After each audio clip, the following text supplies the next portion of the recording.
Yeah.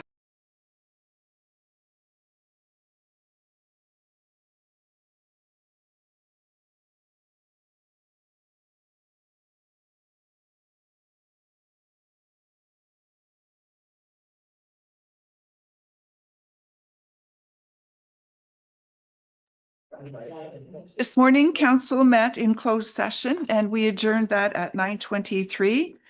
We discussed a legal matter related to development in Ward 4 and direction was given to staff with respect to moving that forward. So now the next item on the agenda is delegations. Unfortunately, the CEO of Pillar Nonprofit has reached out and is unable to make this morning's meeting. So that will be rescheduled and we'll look forward to hearing from the Pillar Nonprofit Network in the future. So the next item up is adoption of the minutes. We have a motion before us that the minutes of the Middlesex Center Council meeting held on August 6, 2025 be adopted as printed. That is moved by Councillor Burrs and Councillor Cates. Thank you. All in favor? And that is carried.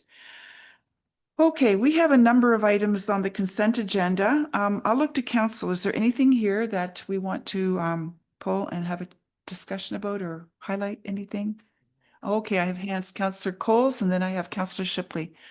Councillor, if you turn on your mic, and there you go. My apologies. 9.1, please, if you could pull that. Yes, go ahead. My question is just relating to the increase and why 2% and not 1.7. Okay, so I'm not sure who wants to take that. Do you want to take that? That's Madam Mayor. Okay. Thank you, Madam Mayor. Through the chair to Councillor Coles and council, there's just a basis of different factors that come into the evaluation and determination of proposing the 2%. And so when you look at the staff report that's before you, if you read it, there's different conditions that justify why it's 2%. And so when you look at that, that's the rationale for the recommendation that's put before council.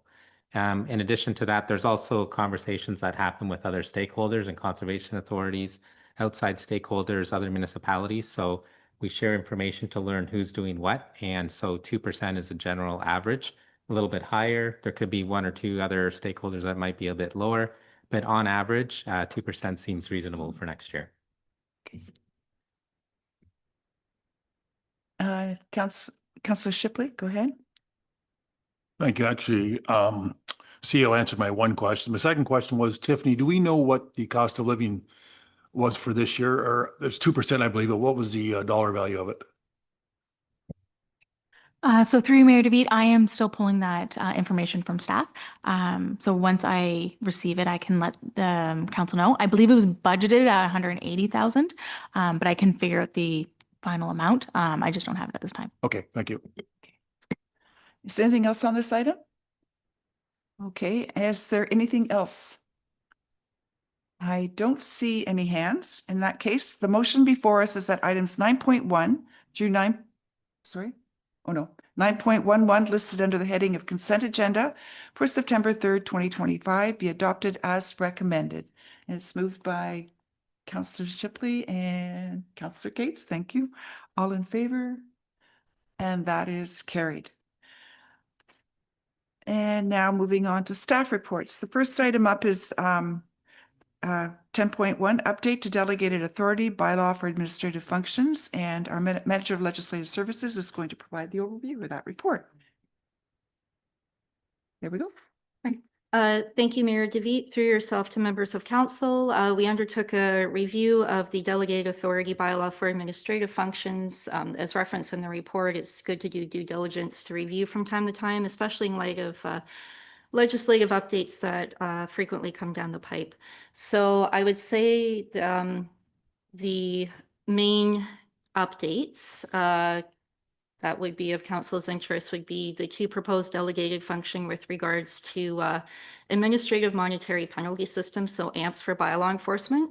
And this would just be a precursor to the program coming before council later this year. And our Director of Building Services and Bylaw would be happy to speak to that item if there are further questions. And the second would be the adoption to permit the delegation of minor bylaws, for example, zoning bylaws like as a condition of consent, which could be delegated to the municipalities committee of adjustment, and our manager of planning and development can speak to that, as that proposal would also be coming before council shortly. So as noted in the report, those items would be restricted until such a time that council does approve those proposed policies and programs. All proposed changes to the existing delegated authority bylaw are referenced in the redline version of the draft bylaw attached to the report, and I would be happy to answer questions from council at this time or refer to my colleagues as necessary. Okay, thank you for that report. I'll look to council. Questions on this report? Deputy Mayor Brennan, go ahead. Just out of curiosity, just wondering, the one that is giving our legislative services, Mr. Clerk, powers for freedom of information requests, do we get a lot of those every year? Yeah. Okay. Yes, I'm still wrapping my head around some of the data, and our deputy clerk is certainly, we've had 9 so far this year. Yes, so and as I've experienced, that only seems to be growing, not just here, but in other municipalities as well, as there's a high level of interest. So we do attempt to engage with individuals prior to the FOI process to ensure that we can release as much as we can outside of the MFIPA process. But of course, once we run into personal and confidential information, we do have to direct people to the MFIPA process at that point. But yes, the numbers are rising, and it can be quite time consuming to review the documentation. Okay, other questions on that report?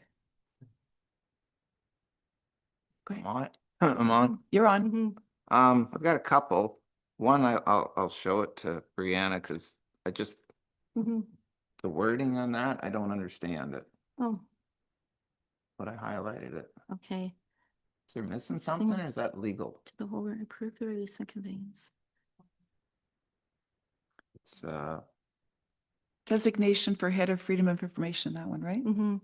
No, this is related to a delegate. So this was an existing delegated authority that went to the Director of Public Works and Engineering regarding the approval of the release and conveyance of reserves of land held for purposes of development control, not exceeding 300 millimeters in width. And the point that needs to be clarified, to the holder in fee simple of properties abutting upon the reserves of land to be released and conveyed for nominal consideration. well, that is proper wording. I'll admit that I don't, I just find it yeah, confusing. I would need to clarify that as well, Counselor. So, Okay. okay. I can certainly look at a clarification for that. I'll admit as that was an existing authority. We did take a review, but in fee simple properties. So for those who are following along, it's page 19 of 20 of the red line draft version, Okay, thank you. and is the first one. And the delegate authority comes from the Land Titles and Registry Act. Okay, so that's a check in wording. Yes. Does that mean we are going to pull that item when Mhm. we're not going to vote on this one now then? Yeah, what we can do, yeah, we can certainly take the, I would like to receive direction from council about any of these items, and then we can certainly take this back for review. Yeah. I've heard, Stephanie can answer, Stephanie. clarify the wording there for us. Go ahead. Yes, through the mayor to the rest of council. So that is, I think we understand that is in reference to 1 foot reserves that are applied to, let's say there's different phases of a subdivision. There would be reserves held at the end of the road for that development phase. And so the delegation to the delegated authority to lift that has traditionally been held with our Director of Public Works and Engineering. So that is the correct, that is the correct wording. So That's correct. yes, that's correct. Yeah, yeah. Okay. Right. Thank you for that. Okay. Okay, thank you kindly. Yes. All right. Anything else in that document? Yes, go ahead, Councillor Shipley. Just a question for Brianna. In respect to page 1, the settlement and abandonment uninsured claims, an amount of not to exceed $250,000. Would council be made aware if it's anything to do with legal? Should council be aware, or are they aware if it's a legal issue? Mhm. Okay, go ahead, Michael. Through the chair to Councillor Shipley, yes, generally council is informed when there's these types of proceedings that take place, especially when there's an amount that exceeds that threshold. And so you do get frequent briefings, and that's something that council's been abreast to when it comes to receiving LPAT updates, and we've done that biannually. So this just confirms that process. So if it was less than 250,000, would council be aware of it? It depends, through the chair to council, depends on the circumstance. If Okay. it's a minor nature situation, staff are just going to continue forward to execute and determine what's deemed best. But in the most part, council generally does receive briefings. Okay, thank you. Is there anyone else? I don't see any lights coming on, so there is a motion before us. The recommendation is that report CLK 03/2025 regarding update to delegated authority bylaw for administrative functions be received, and that the draft delegated authority bylaw attached to the report as attachment 1 be approved, and further that bylaw be adopted. If I could have a mover, please. Councillor Shipley, Councillor Cates, thank you. All in favor? And that is carried. Okay. We can move on to financial software project. We have Tiffany Farrell, our corporate services director, and you're to provide the overview. Go ahead, Tiffany. So thank you, and through you, Mayor DeVete. So the report in front of you discusses an update to our financial software. At this time, there's a few items that I want to bring to council's attention. One being, we are looking at an update to the financial software and specifically concentrating on the financial modules at this time. We will be open to other software packages that have the ability to help other departments with specific items such as like within our cemeteries, our licensing. We will be looking at packages that have those options, but we do need to concentrate on the main financial, such as property taxes and our utility billing, as well as the general ledger. So through our review back in 2022, when we were doing the IT master plan, at that time it was put forward that we are going to look for not a one-stop shop type system that does everything. Okay, we want to get a best fit that does the financial aspect really well. And if there is that opportunity, we will obviously be looking at that. The second is the other part of this report. We are looking at having a dedicated internal lead with the software update. And we do believe that this will help tailor the new system to the municipality's need, enhance communication, and support the change management within the team. We have looked at the option of hiring an external consultant. However, the team does believe that having somebody with our expert knowledge on Middlesex Center, as well as municipal finance and the packages that we need, will be a key part of the success of this project.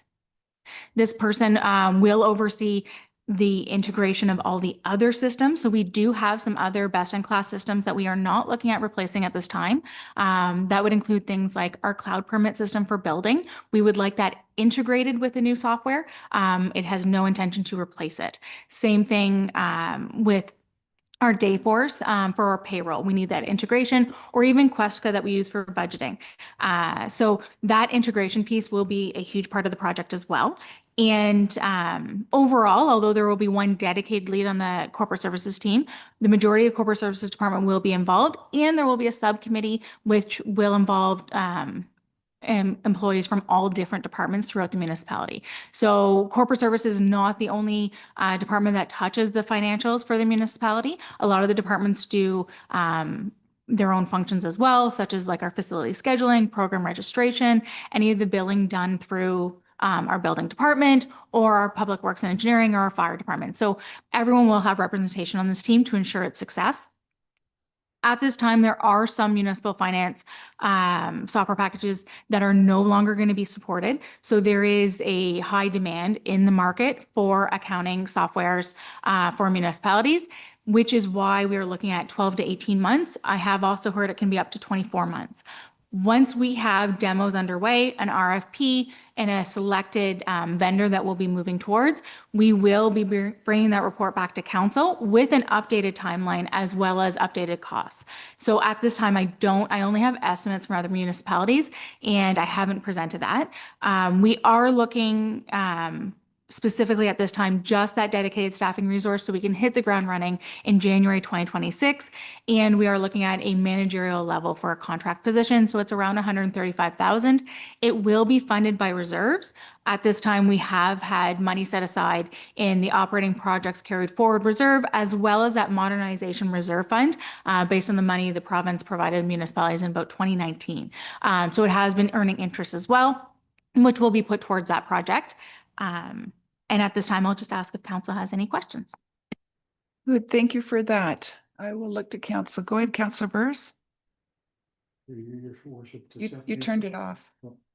There. There you go. We haven't predetermined what package, that's question one.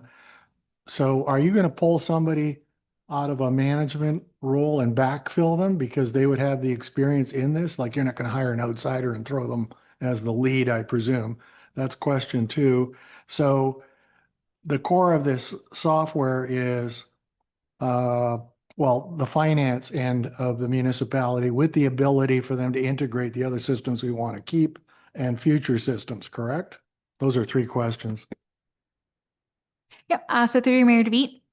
So with respect to the backfilling, we are looking at having our manager of finance, Melissa Capel, actually returns in January 2026 to lead this project.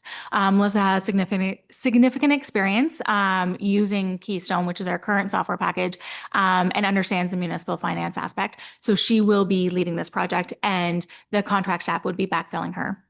We are also working very closely with our county IT team.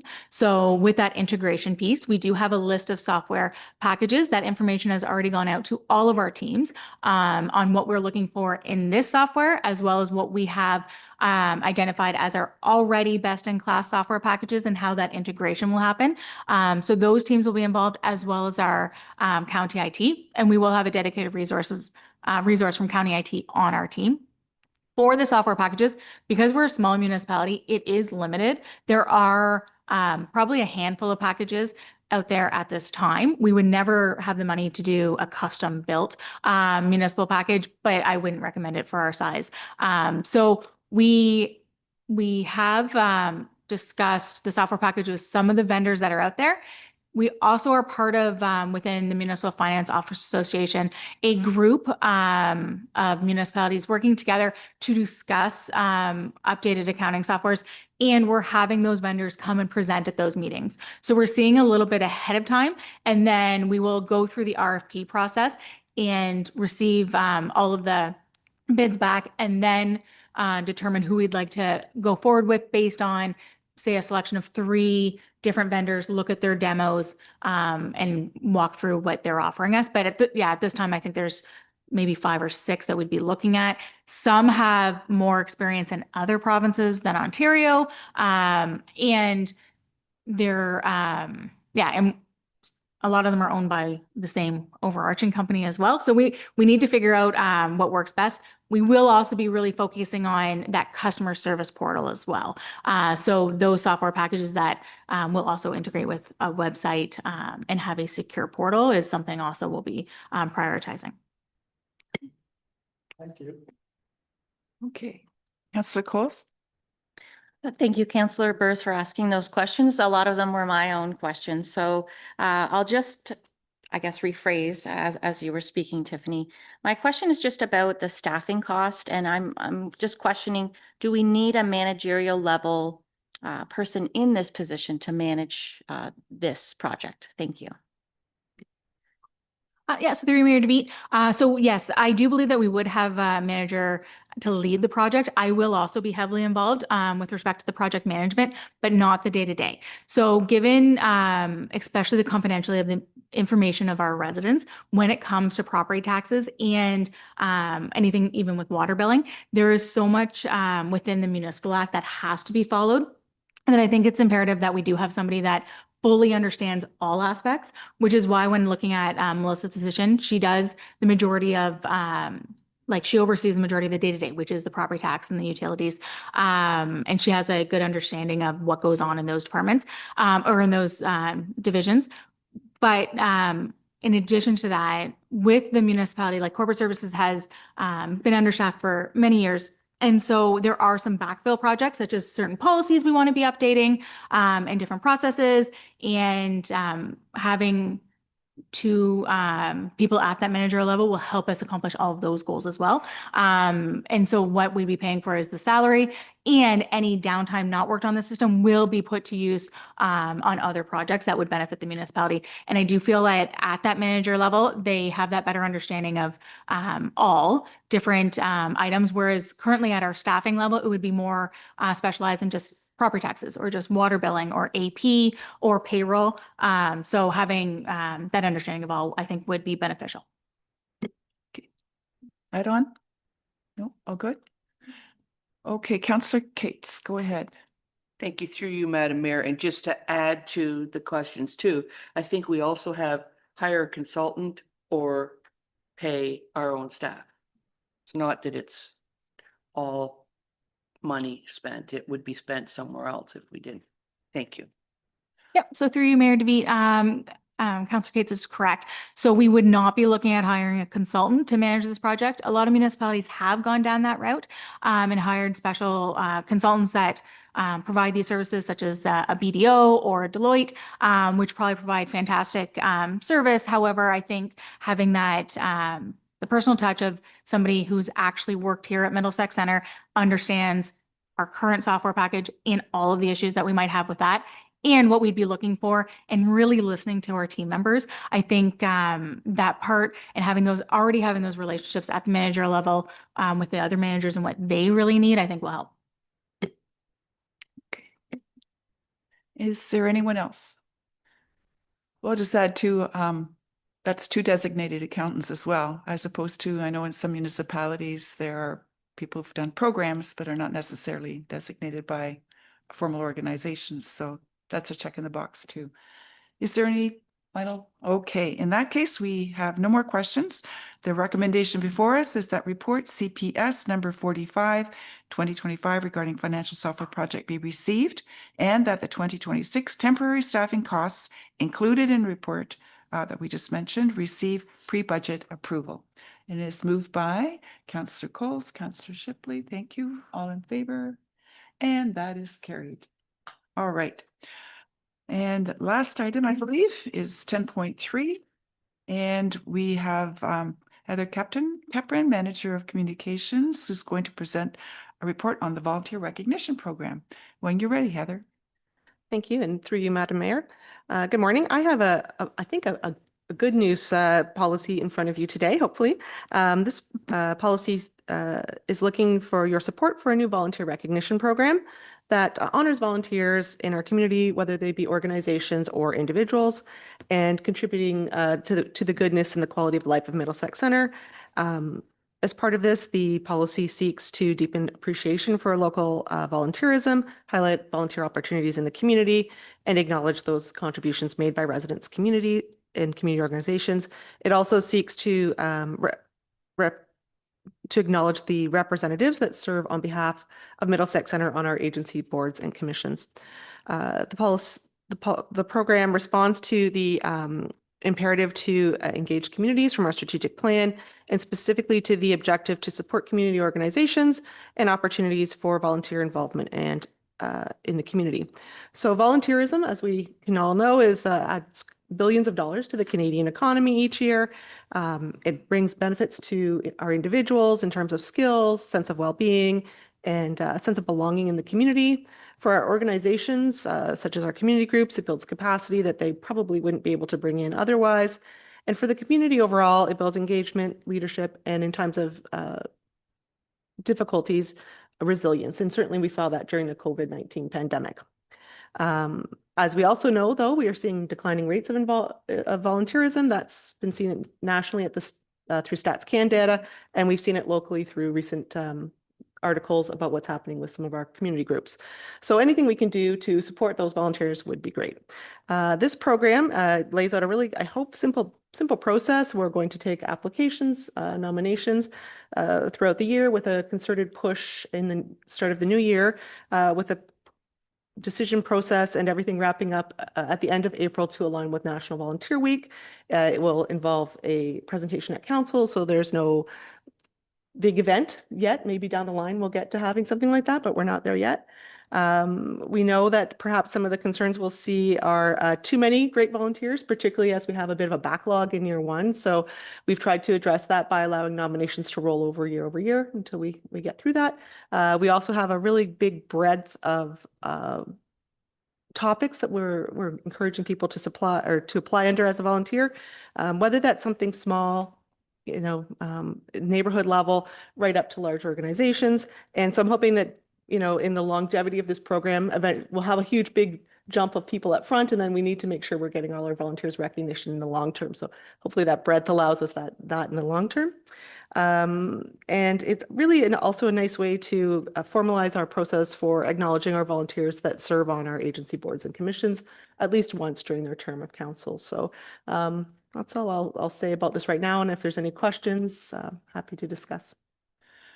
Thank you for that report, Heather. I'll look to council then. Councillor Kate started off. Go ahead. Oh, no, I'm sorry. Frank, can you turn? I already recognize. Yeah, I think I was first. You go first. I just nudged her. Go ahead, Frank. Okay. Yeah, I think this is long overdue. It's a good news story. It's important to recognize volunteers. This place was an amalgamation of 3 municipalities, and everything that was done because of volunteers, all the park stuff and whatever.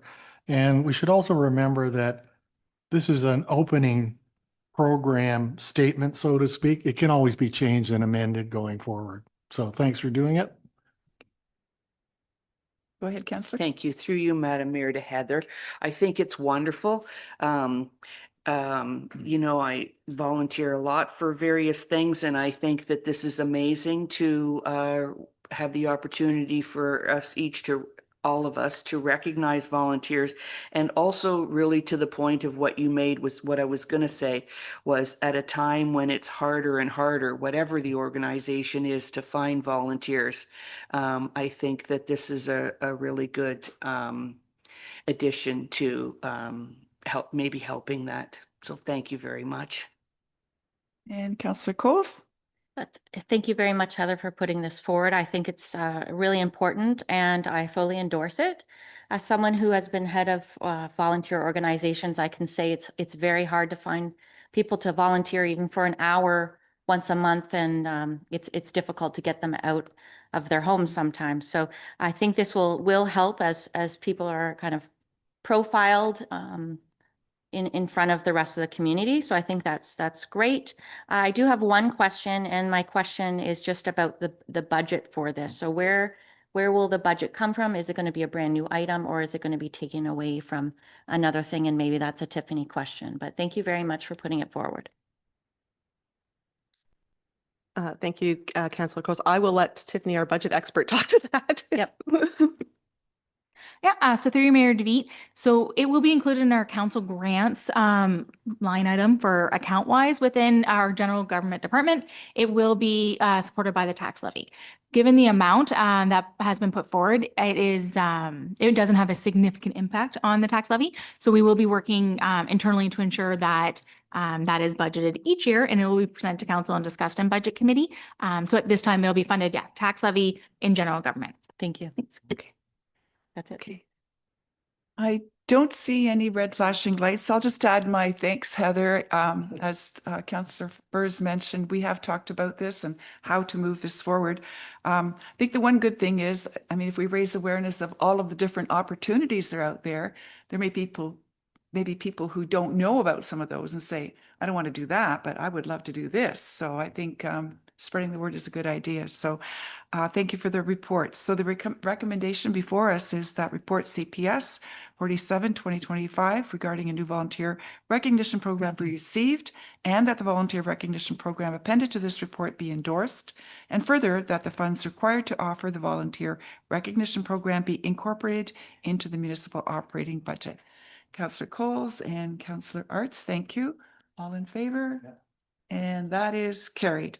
And now we need to circle back. So Tiffany has posted the cost of living item there that we were questioning. If you want to answer that question for council now, that'd be great.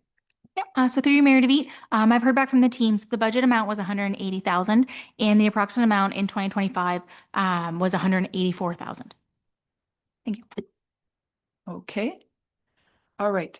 And I guess if anyone has further questions or needs clarification, we can always access just by knocking on your door. Okay. If there's nothing else, then there are no notices of motion for this meeting today. We do have some correspondence items. Is there anything here anyone wants to comment on, or a couple of Conservation Authority reports looking at the board members? Nothing? Okay, so the recommendation before us is that the Council for the Municipality of Middlesex Centre receives correspondence items 12.1 through 12.4 for information. Councillor Burrs, Councillor Cates, thank you. All in favor, and that is carried. Do you have anything you'd like to add with respect to County This Council? was a report in the Oh. agenda. There we go. There was a report in the agenda, not very much other than that. Chris Bailey, the head of IT for the county, has been appointed to a national voice for IT, so he's going to be serving on that. The first county road system report was back in 1853. That's when the first county road system report was handed out. Women in local leadership, we had a couple of people go down to Cambodia again for that, and that was in August, and then it'll happen again in March of 2026. Other than that, Newberry has presented a hybrid official plan for adoption at the county level. So that will be coming up. And those are the main highlights, and that's from the August 12th meeting. Thank you. Thank you very much for that report. I don't see any hands, so I'll just look to council. Is there anything else that anyone wants to raise under other business? Nothing? Okay, so council will now meet in closed session to consider items. It is permitted to do so and under the Municipal Act 2001 as listed on today's agenda under closed session Part B. So the motion before us is that the Council for the Municipality of Middlesex Centre adjourn to closed session at 9:56 a.m. pursuant to Section 239(2) of the Municipal Act 2001 as amended to discuss the following matters. There's one matter under Section 239(2)A regarding security on the property of the municipality or local board. So that's a cybersecurity update.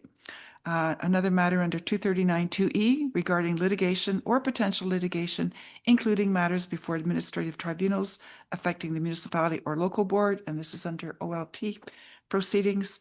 And there's one matter under Section 239(2)B regarding personal matters about identifiable individuals, that is municipal staff. So if I could have a mover and a seconder. Councillor Cates, Councillor Burrs, thank you. All in favor? And that is carried. And